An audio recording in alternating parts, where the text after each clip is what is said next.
Good morning, boys.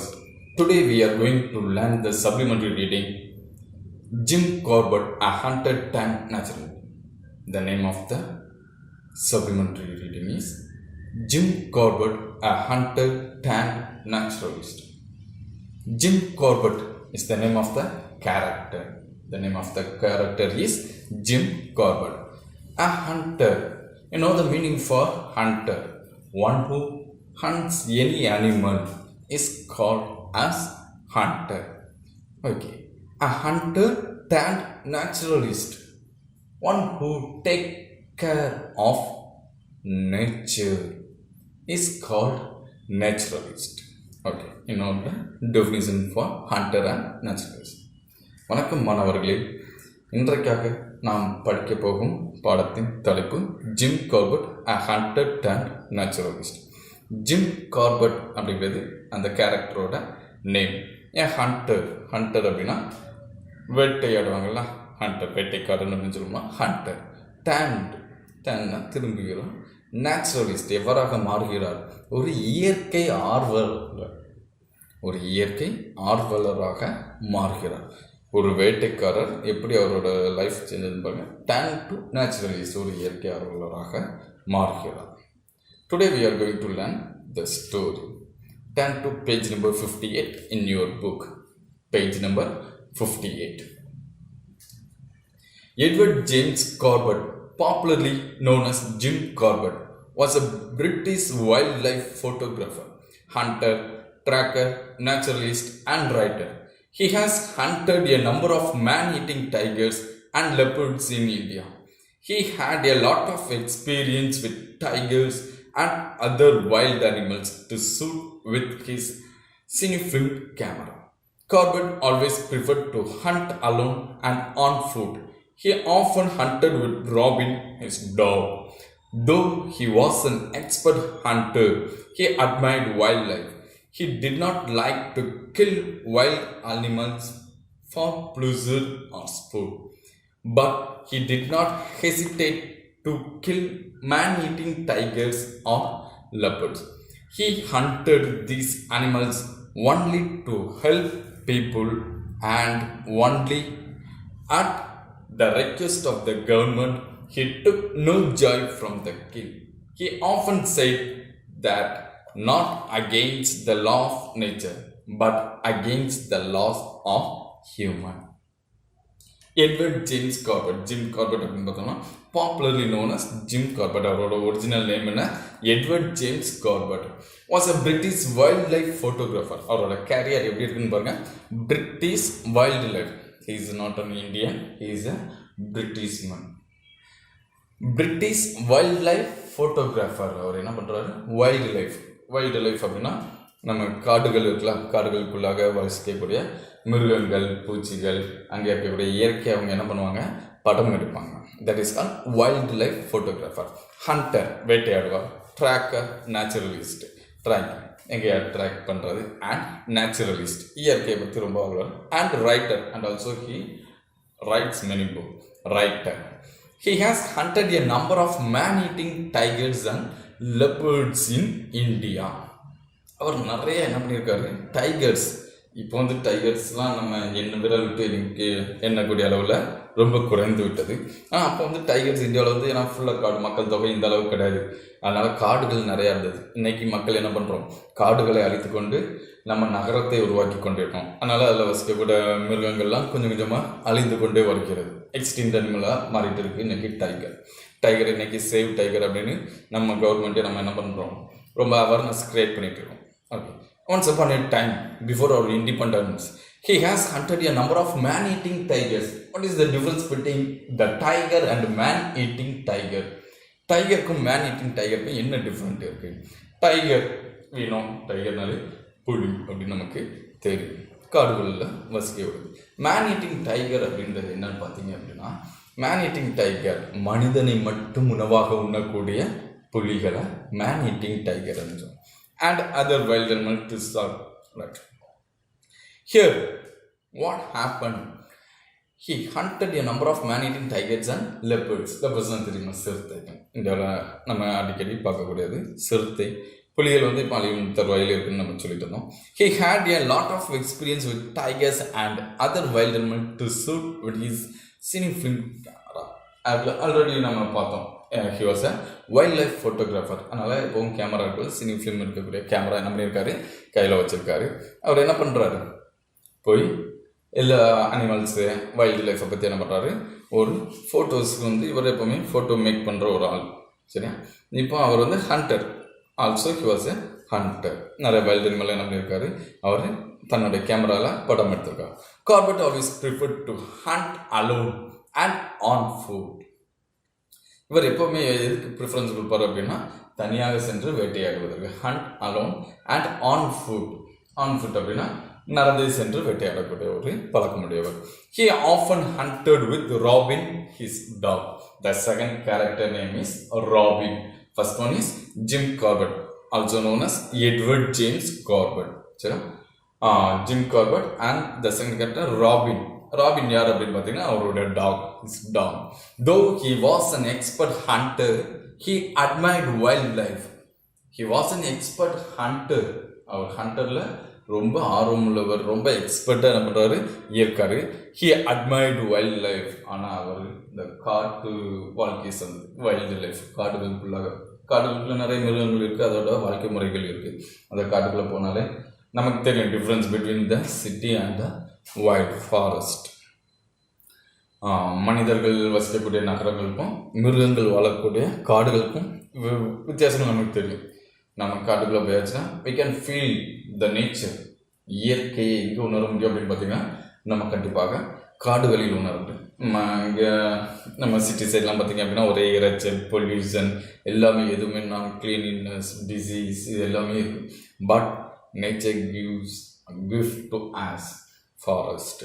காடுகளுக்குள்ளாக செல்லும்போதோ ஒரு ஃபால்ஸுக்கு போகும்போதோ நம்ம என்ன உணர முடியும், இயற்கை இவ்வளோ அழகாக இருக்கிறதா அப்படின்றத நம்ம உணர முடியும். We admire like that. Jim Corbett also admired the wildlife.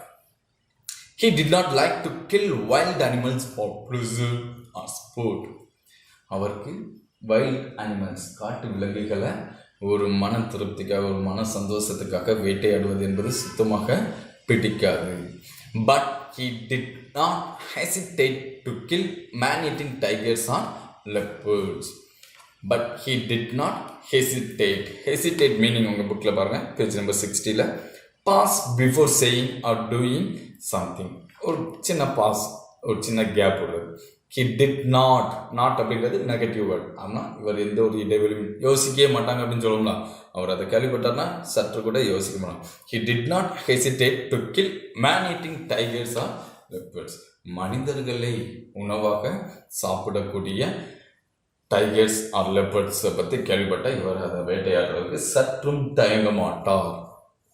He hunted these animals only to help people and only at the request of the government. He hunted these animals. அவர் இந்த அனிமல்ஸ்லாம் ஏன் வேட்டையாடுறாருன்னா only to help people, மனிதர்களுக்காக.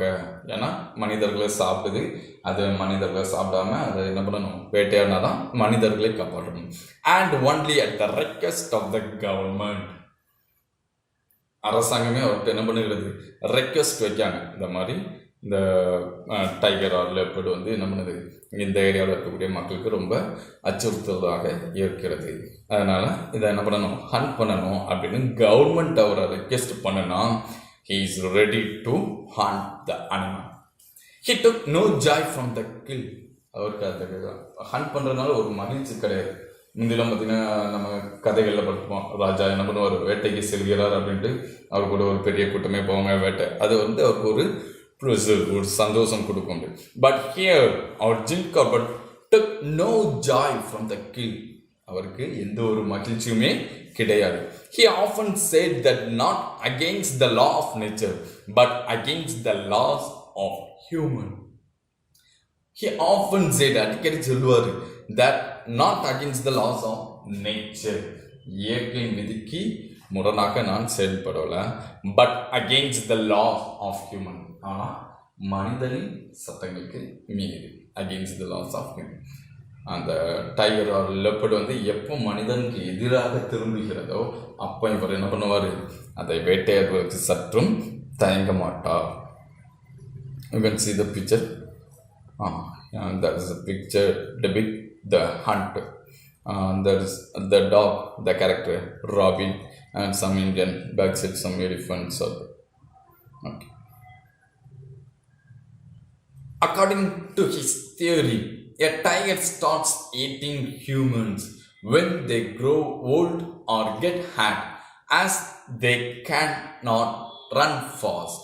They start killing humans. People cannot run as fast as animals, so they become easy prey after eating human flesh once. A tiger will not eat any other flesh. These tigers are called man eaters. Already நம்ம பார்த்தது man eating tiger. என்ன different அப்படின்னு பார்த்தோம்னா like according to his theory, அவரோட வார்த்தையின் கோட்பாடுபடி என்ன அப்படின்னு பார்த்தீங்கன்னா, a tiger starts eating humans. ஒரு டைகர் வந்து மனிதனை சாப்பிட ஆரம்பிக்கும்போது when they grow old or get hurt, ஒன்று அது வயதான டைகராக இருக்கும் அல்லது காயப்பட்ட டைகராக இருக்கும். ஹர்ட் அப்படிங்கிறது காயப்பட்டது. As they cannot run fast, ஏன் அப்படின்னா அதால் வயசாகினாலும் சரி காயம் ஏற்பட்டாலும் சரி அதால் என்ன பண்ண முடியாது, cannot run fast, can't run fast, வேகமாக அதால் ஓட முடியாது. தே ஸ்டார்ட் கில்லிங் ஹியூமன்ஸ், ஆனால் அதுக்கு கண்டிப்பாக வேக பசிக்கும், அதுக்கு சாப்பிடணும். ஆனால் மற்ற விலங்குகள் அதால் என்ன பண்ண முடியாது, வரட்டி போகிற அளவுக்கு வேகமாக ஓட முடியாது. So it start to kill human, மனிதனை வேட்டையாட ஆரம்பிக்கிறது. People cannot run as fast as animals, so they become easy prey. மனிதர்கள் என்ன பண்ண முடியாது, வேகமாக அனிமல் அளவுக்கு வேகமாக நம்ம என்ன பண்ண முடியாது, ஓட முடியாது. So they become easy pray. Pray அப்படிங்கிறது இறை. அதனால மனிதர்கள் என்ன ஆயிடுறாங்க, ஈஸியாக டைகருக்கு ப்ரே ஆயிடுறாங்க, இரையாக மாறிவிடுகிறார்கள். After eating human flesh once, a tiger will not eat any other flesh. ஒரு தடவை மனித இறைச்சியை அது சாப்பிட்டு பழகிவிட்டது என்றால் அதுக்கப்புறம் அது மற்ற விலங்குகளை தொடாது. வேற எந்த விலங்குகளையும் வேட்டையாடுறது யாரை மட்டும்தான் வேட்டையாடும், ஒன்லி ஹியூமன், மனிதனை மட்டும் வேட்டையாடும். These tigers are called man eaters. இந்த டைகர்ஸை தான் நம்ம என்ன சொல்கிறோம், மேன் ஈட்டிங் டைகர்ஸ் அப்படின்னு நம்ம என்ன பண்ணுறோம் சொல்லிக்கிறோம். His first man-eating tiger hunt was the Champawat tiger. It was a Bengal tigress responsible for nearly 436 deaths in Nepal and the Kumaon area of India. Her attacks have been listed in the Guinness Book of World Records as the highest number of fatalities from a tiger. She was shot in 1907 by Jim Corbett. His first man-eating tiger hunt was, அவருடைய first எக்ஸ்பீரியன்ஸை நம்மகிட்ட share பண்ணுறாரு. First man-eating tiger hunt, முதல் தடவையாக man-eating tiger hunt எப்படின்னு the Champawat tiger, the Champawat tiger. It was a Bengal tigress, Bengal tigress, வங்காள புலி அப்படின்னு சொல்லுவாங்க. It looks like giant. It was a Bengal tigress responsible for nearly 436 deaths in Nepal and the Kumaon area of India. பாருங்க, வங்காள புலி Bengal tigers, அது பார்க்கவே ரொம்ப ராட்சசமாக மிகவும் ஜெய்ஜாம்பிக்காக என்ன பண்ணும் இருக்கும். அதோட ரெஸ்பான்சிபிள் பாருங்க, நியர்லி 436 டெத், 436 மனிதர்களை அது என்ன பண்ணியிருக்கு, கொலை செய்துள்ளது, அவர்களோட இறப்பிற்கு காரணமாக உள்ளது. இன் நேபாள், நேபாளம் அப்படின்ற கண்ட்ரி, அந்த Khuman area of India, Khuman அப்படிங்கிற area. Her attacks have been listed in the Guinness Book of World Records as the highest number of fatalities from a tiger. பாருங்க, கின்னஸ் ரெக்கார்டு எப்படிலாம் இருக்குன்னு பாருங்க. டைகர், இந்த டைகர் வந்து கின்னஸ் புக்கில், Guinness book நமக்கு தெரியும் அப்படின்னா, கின்னஸ் அப்படிங்கிறது வந்து ரெக்கார்ட், யாராலுமே பண்ணக்கூடிய உலகத்தில் முதல்ல பண்ணக்கூடிய காரியத்தை வந்து கின்னஸ் ரெக்கார்டு அப்படிம்பாங்க. Here the tiger was spotted in Guinness record. Why, ஏன் அப்படின்னா highest number of fatalities, fatalities meaning பாருங்க, on occurrence of death by accident. On occurrence of death by accident. விபத்துனால மரணம் ஏற்படுவது. இது என்ன பண்ணிருக்கு, விலங்கு தாக்கி, இந்த டைகர், இந்த சாம்போட் டைகர் தாக்கி நிறைய highest number of fatalities injuries death நடந்ததுனால இந்த டைகர் வந்து எதெல்லாம் ரெக்கார்ட் ஆகிருக்கு, கின்னஸ் புக்கில் record. She was shot in 1907 by Jim Corbett. அந்த சாம்போட் டைகர், பெங்கால் டைகர்ஸ் வந்து எப்போ ஸ்டார்ட் பண்ணியிருக்காங்க அப்படின்னு பார்த்தீங்கன்னா 1907, 1907 ஜிம் கார்பெட் என்ன பண்ணியிருக்காரு, அதை வந்து ஹண்ட் பண்ணியிருக்காரு. The tigress began her attacks in a rural village in western Nepal Himalayas. The tigress began her attacks in a rural village in western Nepal Himalayas. Hunters were sent to kill the tiger, but she managed to escape from them. The Nepalese army, after failing to capture or kill the tiger, drove her across the border into India. There she continued her killings in the Kuman district. All her kills happened during the daylight. After several incidents, people stopped going into the forest to collect firewood, fruits, roots and other things. That they were terrified to go out and refused to leave their huts for work. After hearing her roar from the forest, the British government requested Jim Corbett to help the villagers. He agreed to hunt down the man-eater. The tigress began her attacks in the rural village in western Nepal. The tigress எப்போ எங்கே attack பண்ணாங்க, ரூப்பல் village, ரூப்பல் அப்படின்ற ஒரு கிராமத்தில் western நேபாளில் இருக்கக்கூடிய western சைடில் ஹிமாலயாஸ் பக்கத்தில். Hunters were sent to kill the tiger, but she managed to escape from them. Hunters என்ன பண்ணுறாங்க, அந்த டைகரை எப்படியாவது கொலை செய்ய வேண்டும், ஹண்ட் பண்ண வேண்டும் அப்படின்னு சொல்லி ஹண்டர்ஸ் அனுப்புகிறாங்க. ஆனால் இந்த டைகர் வந்து எஸ்கேப் ஆயிருக்கு. The Nepalese army after failing to capture or kill the tiger drove her across the border into India. Nepalese army வந்துட்டு நிறைய வாட்டி ட்ரை பண்ணி பார்க்காங்க, இதை என்ன பண்ண முடியல, இந்த கேட்ச் பண்ண முடியல, ஹண்ட் பண்ண முடியல. உடனே என்ன பண்ணிடுறாங்க, they drove her across the border into India. இந்தியாவுக்குள்ளாக என்ன பண்ணிடுறாங்க, அனுப்புகிறாங்க. There she continued her killings in the Kuman district. இது இந்தியா பகுதிக்குள்ள வந்துட்டு இங்கே கியூமன் அப்படிங்கிற ஒரு மாவட்டத்தில் அது தன்னோட வேலை மேன் ஈட்டிங்கை செய்து கொண்டு இருக்கிறது. All her kills happened during the daylight. அதோட கில்ஸ்னால் வேட்டையாடுறது, கொலை செய்வது எப்போ நடக்கு அப்படின்னு பார்த்தீங்கன்னா டூரிங் த டேலைட், பகல் வேலையிலே அது என்ன பண்ணுது, இரையாக மனிதர்களை சாப்பிடுது. After several incidents people stopped going in to the forest.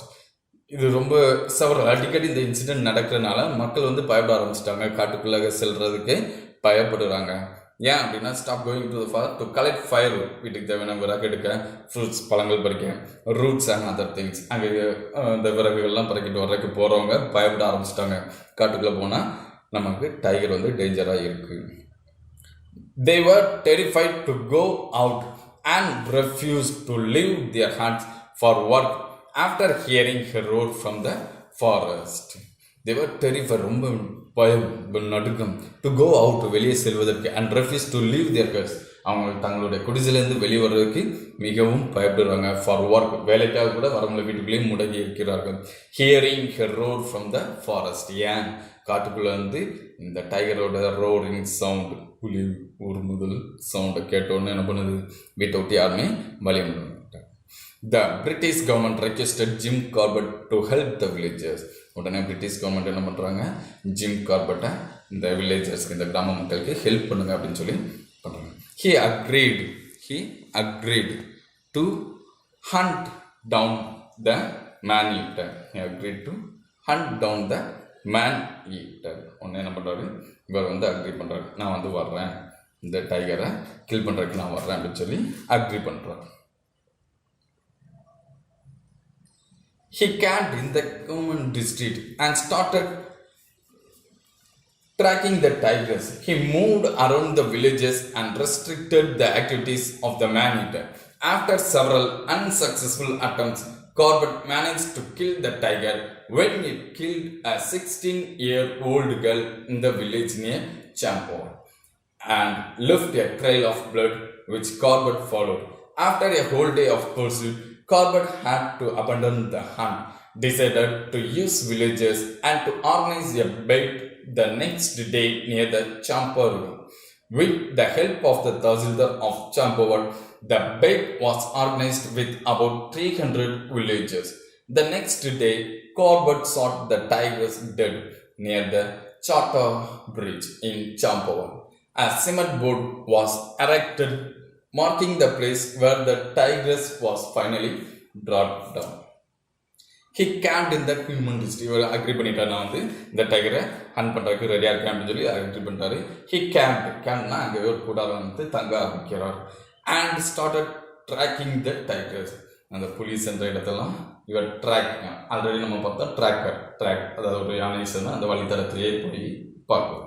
He tracking the tigers, அந்த புலி வழித்தடம் இருக்கும்னா சின்ன சின்ன தடயங்கள் விட்டு போகிறத இவர் ஃபாலோ பண்ணும். He moved around the villages and restricted the activities of man eater. கிராமத்தை சுற்றி பார்க்கிறார். ரெஸ்ட்ரிக்டட் மீனிங் பாருங்க, meaning for restricted, limited extent, ஒரு குறிப்பிட்ட அளவு. ரெஸ்ட்ரிக்டட் அதிக அளவு, ரெஸ்ட்ரிக்டட் ஒரு குறிப்பிட்ட அளவு, எக்ஸ்டென்ட் என்ன பண்ணுறாரு செய்கிறார்.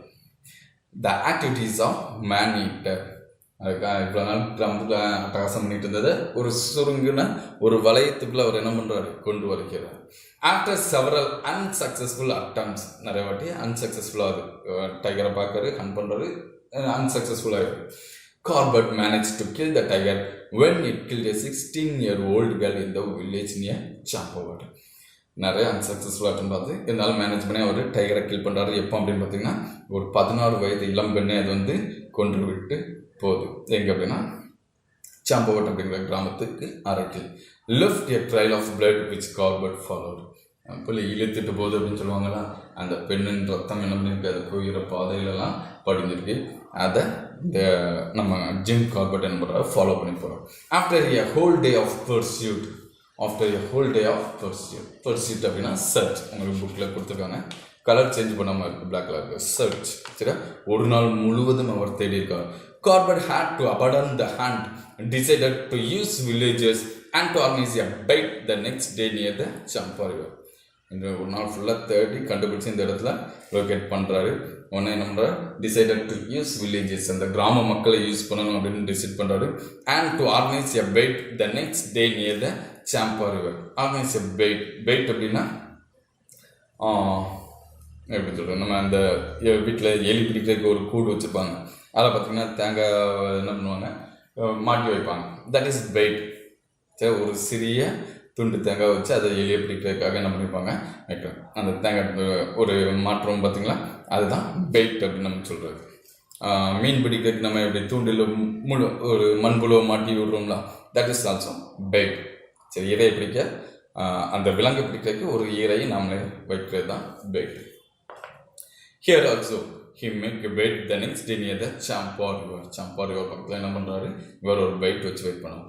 With the help of the Tahsildar of Champawat, the bait was organized with about 300 villagers. அந்த சம்பவட் அப்படிங்கிற கிராமத்தில் இருக்கிற தாசில்தாரோட ஹெல்ப் பண்ண 300 வில்லேஜஸ் வந்து இதில் அசைன் ஆகிறாங்க.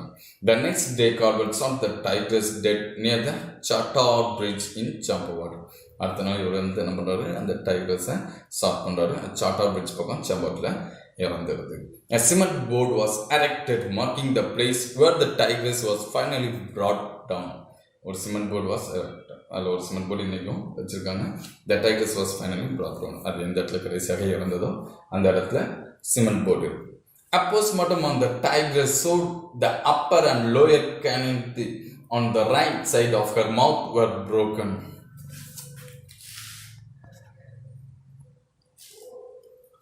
The upper one is off, the lower one right down to the bone.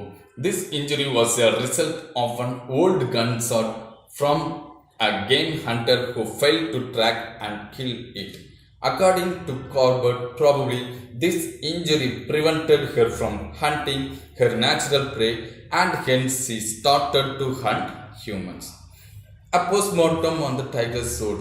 அந்த tiger இறங்குறது ஒன்று போஸ்ட்மார்ட்டம் ரிப்போர்ட் வந்து என்ன பண்ணுறாங்க கொடுக்காங்க, அதை ரிப்போர்ட் வருது. So the upper and lower canine teeth on the right side of her mouth were broken. Right சைடில் இருக்கக்கூடிய canine teeth வந்து மேலேயும் கீழேயும் உடைந்திருக்கு. The upper one is off, மேலே இருக்கக்கூடியது பாதியாக இருக்குது. The lower one right down to the bone, கீழே இருக்கக்கூடியது வந்து லோயராக இருக்குது. This injury was a result of an old gunshot from a game hunter who failed to track and kill it. இது யார் அப்படின்னா கேம் ஹண்டர்னா பொழுதுபோக்குக்காக வேட்டையாட செல்வாங்கல்ல அவங்க. சரியா என்ன பண்ணிருக்காரு, ஸ்டார்ட் பண்ணியிருக்காரு. அவரோட வாயில் இன்ஜுரி ஆகி இது மேனேஜ் டு எஸ்கேப், இது எஸ்கேப் ஆகி வந்துட்டு அவரால் என்ன பண்ணல, ட்ராக் பண்ணி கில் பண்ண முடியல. According to Corbett, probably this injury prevented her from hunting her natural prey and hence she started to hunt humans. இந்த காயத்தால் தான் அதால் என்ன பண்ண முடியல, நேச்சுரல் ப்ரே, அதோட இறையை அதால் வேட்டையாட முடியல. அதனால தன்னோட வயிறு பசிக்காக மனிதர்களை சாப்பிட ஆரம்பிச்சிட்டு அப்படின்னு சொல்லி கார்பர்ட் சொல்றார். Jim Corbett was always against game hunting. He strongly advocated that deforestation and human encroachment were the main cause of the mischief of wild animals. He went on lecturing to and educate the people about their natural heritage and the need to conserve forest and their wildlife. He promoted the Association for the Preservation of Game and the All India Conference for the Preservation of Wildlife. He played a key role in establishing India's first national park in Human Hills, the Hailey National Park in Uttarakhand, India. It was initially named after Lord Malcolm Hailey. Jim Corbett died on 19 April 1955. The park was renamed in 1957 as the Jim Corbett National Park. It was named after him to honor his role in establishing this protected area in 1930s. Jim Corbett was always against game hunting. பொழுதுபோக்குக்காக சும்மா ஜாலிக்காக சும்மா ஒரு சந்தோஷத்துக்காக வேட்டையாடுறதுக்கு இவர் ரொம்ப எதிர்ப்பாக இருந்தார். He strongly argued that deforestation and human encroachment were the main cause of the mischief of wild animals. He strongly advocated the deforestation. காடுகளை அழிக்கிறதுக்கு இவருக்கு உடன்பாடு கிடையாது. ஆல்ரெடி நம்ம பார்த்தோம்னா he was a naturalist and he strongly advocated the deforestation and human encroachment. Encouragement அப்படின்னா மக்கள் தொகை பெருகுது, அவங்க வசதிக்கு நிறைய வசதிகள் தேவை. சின்ன வீட்டில் இருந்தால் போடும், பட் அவங்களால என்ன பண்ண முடியல, இருக்க முடியல. நிறைய இடம் வாங்குறாங்க, வீடு கட்டுறாங்க, பெரிய பெரிய வீடுகள், நிறைய இடங்கள் வாங்குறாங்க. இப்படி காடுகளை அழிக்காங்க. இதில் இவருக்கு உடன்பாடு கிடையாது. அதனால தான் இந்த அனிமல்ஸ்லாம், வைல்ட் அனிமல்ஸ்லாம் மிச்சீஃப் ஆகுது அப்படின்னு சொல்லி. He went on lecturing to educate the people about their natural heritage and to need to conserve forest and their wildlife. இவர் ஒவ்வொரு இடம் சுற்றுலா செல்லும்போது அங்கே இருக்கக்கூடிய மக்கள்கிட்ட எல்லாம் பேசுறது நேச்சுரல், இயற்கையோடு நம்ம வாழ பழகணும், இயற்கை நேச்சுரல் ஹெரிட்டேஜ் நமக்கு இருக்கணும், இயற்கை அழித்து நம்ம என்ன பண்ணக்கூடாது, ஆடம்பரமாக வாழக்கூடாது அப்படின்னு சொல்லி கான்செப்டில் இவர் பேசிக்கிட்டே இருக்காரு. He promoted the Association of Preservation of Game and All India Conference for the Preservation of Wildlife. எல்லாவற்றையும் பாதுகாக்கணும், வைல்ட் லைஃப்பை பார்க்கணும், நேச்சுரலாக நம்ம பாதுகாக்கணும் அப்படின்னு சொல்லிக்கிட்டே இருக்காரு. He played a key role in establishing India's first national park in the Human Hills. First national park, முதல் தேசிய பூங்கா. சரி, நல்லா ஞாபகம் வச்சுக்கோங்க. ஈவன் டிஎன்பிஎஸ்சி எக்ஸாமில் கூட இந்த கொஸ்டின் நம்ம கேட்கலாம். Even India's first national park in the human hills, the highly national park in Uttarakhand, India. எந்த இடத்துக்குன்னா இந்தியாவில் உத்தரகாண்ட் அப்படிங்கிற ஒரு மாநிலத்தில் இருக்கிறது. It was initially named after Lord Malcolm Hayley. அது வந்து யார் பேர் ஃபர்ஸ்ட் இருந்துச்சு அப்படின்னு பார்த்தீங்கன்னா Lord Malcolm Hayley. Jim Corbett tight on 19 April 1955. 1955 April 19 அவர் இறந்து விடுகிறார். த பார்க் வாஸ் ரீநேம்டு இன் 1957. 1957 அந்த பார்க்குக்கு மறுபடி பெயர் சுட்டுறாங்க. The Jim Corbett national park, பேர் வந்து ஜிம் கார்பெட். ஏன் அப்படின்னா it was named after him to honor his role in establishing this protected area in 1930s. 1930களில் இந்த ஏரியாவை பாதுகாத்தது யார்? Jim Corbett. அவருக்கு ஒரு மரியாதை செய்ய வேண்டும் அப்படின்னு சொல்லி அவருக்காக அந்த நேமை வந்து என்ன பண்ணியிருக்காங்க, ஜிம் கார்பெட் நேஷனல் பார்க் அப்படின்னு சேஞ்ச் பண்ணியிருக்காங்க. Okay students, and you can see the glossary. You have to done the homework. Homework உங்களுக்கு என்ன அப்படின்னு பார்த்தீங்கன்னா first you have to put the mind map of the lesson. சரி, அந்த ஸ்டோரியை பார்த்தோன்னா மைண்ட் மேப் நீங்கள் கண்டிப்பாக என்ன பண்ணணும், போடணும். சென்ட்ரல் தீம் எடுத்து என்னென்ன சப்போர்ட்டிங் தீம்லாம் இருக்குது அப்படிங்கிறத ஒரு மைண்ட் மேப் பண்ணணும். And also you have to write the filling the blanks, read the following passage and the answer question. இதில் இருக்க பேசேஜை வாசித்து அதில் கீழே ஒரு 3 கொஸ்டின் கேட்டுக்காங்களா, அந்த கொஸ்டினுக்கு ஆன்சர் எழுதணும். And answer the following in 1 or 2 words. 1 or 2 wordsல நம்ம என்ன பண்ணிடலாம், ஈஸியாக நம்ம எழுதலாம். இது உங்களுக்கு must. You have to do this homework. Mind map, fill in the blanks and read the passage and answer the following in 1 or 2 words. இந்த 4 நீங்கள் கண்டிப்பாக எழுதி அனுப்பணும். And the next one, answer the following in 100 words. இது ஒரு 3 questions, somewhat big questions. சரியா, இது you have to try. உங்களால் முயற்சி பண்ணுங்கள். இந்த கொஸ்டினுக்கு என்ன ஆன்சர் வரும் அப்படிங்கிறத you have to try. If you can't write the answer, you will send to. சரியா, நீங்கள் இதை எழுதுனீங்க அப்படின்னா எனக்கு என்ன பண்ணுங்க, அனுப்பிடலாம். Thank you students. Thank you.